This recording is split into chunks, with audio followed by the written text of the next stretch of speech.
강하락의 정치톡 시간입니다. 6월 23일 시선을 집중시킨 정치 뉴스 만나보시죠. 자, 오늘의 첫 번째 정치톡은 엑스파일의 배우입니다.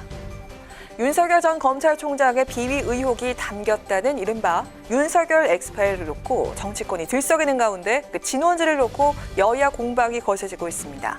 윤 전 총장의 파일을 차곡차곡 준비하고 있다고 밝혔던 민주당 송영길 대표.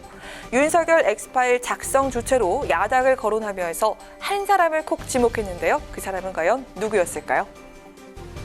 그동안 검찰총장 인사 검증 과정에서 야당 내부에서 여러 가지 자료를 정리했을 걸로 추측이 됩니다. 아마 홍준표 후보께서 가장 정확히 잘 알고 있을 것이다. 검찰의 후배고 지난 여름에 무엇을 한지 다 알고 있는 분이 홍준표 후보이기 때문에.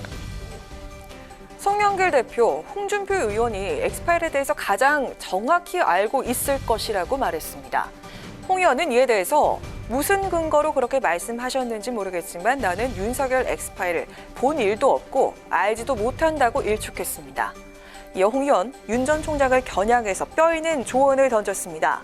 정치판은 없는 것도 만들어내는 판인데 있는 의혹을 불법 사찰 운운으로 피해갈 수 있겠냐라며 정면 돌파해서 본인과 가족들의 국민적 의혹을 푸시기 바란다.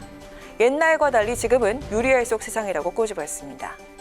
한편 윤석열 엑스파일과 관련해서 황교안 전 대표의 배우설 역시 제기되고 있습니다.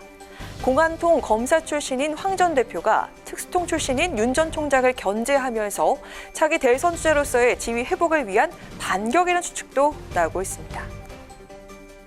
말할 가치도 없는 얘기입니다.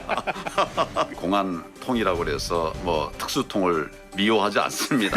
서로 돕는 관계고 윤석열 총장은 사람에게 충성하지 않는다 하는 이야기를 하지 않았습니까? 저하고 생각이 똑같아요. 정치권 최대 이슈로 떠오른 윤석열 엑스파일, 출처를 둘러싼 갖가지 논란은 물론이고요. 새로운 후보를 옹립하기 위한 야권 내부의 투쟁설이라는 시각까지 제기되고 있습니다. 걷잡을 수 없이 증폭되고 있는 야권 유력 대선 주자의 엑스파일. 향후 대권 구도엔 어떤 영향을 미치게 될까요? 자, 이어서 오늘의 두 번째 정치톡은 141대 1입니다. 국민의힘 대변인과 상근 부대변인을 선출하기 위한 토론 배틀 오디션에 총 564명이 지원, 141대 1의 경쟁률을 기록했습니다. 최연소 참가자는 만 18세, 최연장자 참가자는 만 79세였다고 하는데요. 특히 20대와 30대의 참가율이 각각 40%와 30%를 웃도는 등 청년층 관심이 높게 나타났습니다. 국민의힘은 신청자들에 한해서 1차로 논평 영상 심사를 거쳐서 2차 압박 면접을 참가할 상위 100명을 선정했다고 하고요. 100명에서 또다시 16명을 추리는 2차 압박 면접은 이준석 당대표가 직접 심사를 진행할 예정이라고 밝혔습니다. 이후 27일에는 토론 배틀 16강전, 30일에는 8강전이 진행돼서 최종 4인의 합격자가 선발이 되고요. 오는 7월 5일에는 마지막 결승전을 열어서 최고 득점자 2명은 대변인, 나머지 2명은 상근 부대변인에 임명될 예정이라고 밝혔습니다. 이준석 대표는 지원자가 몰린 것은 2030 세대의 정치 열망이 커졌기 때문이라고 평가했습니다. 앞서 토론 배틀을 당면한 최우선 과제로 꼽은 만큼 이번 토론 배틀 진행에 심혈을 기울일 것으로 보입니다. 이준석 대표, 지난 국민의힘 당대표 경선 당시에 당직 선발의 자격시험 제도를 도입하겠다는 이색 공약을 발표한 바 있습니다.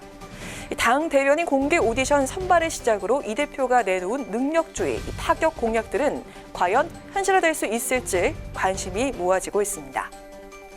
전당대회부터 시작된 이준석 돌풍, 이제는 토론 배틀의 흥행으로 이어지고 있는데요. 구태정치 관행을 과감히 깨나가겠다는 이준석 대표의 정치 실험은 과연 어떤 변화를 가져오게 될까요? 지금까지 강하락의 정치톡이었습니다.